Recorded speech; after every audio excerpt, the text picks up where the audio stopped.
Hello, this is Dewey with EBS. Today we'll be going over how to have your customer sign in. From this screen, you want to hit the back button up here and then click sign in with mobile or full name. From here, you're going to ask your customer to pick the services they want for today. And done. Next, you're going to want to fill out their name.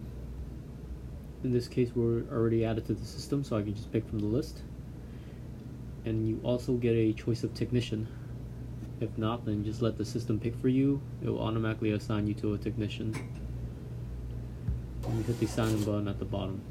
Once signed in, it will print you out a receipt with your number and everything on it. Next, go to employee, sign in with an employee.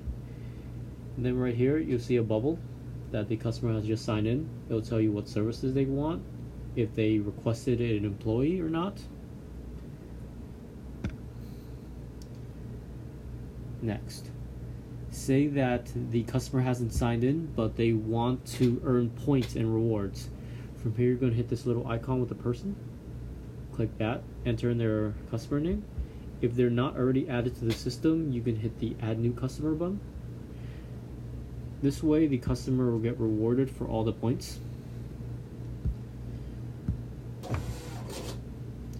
And that is how you sign in with customer.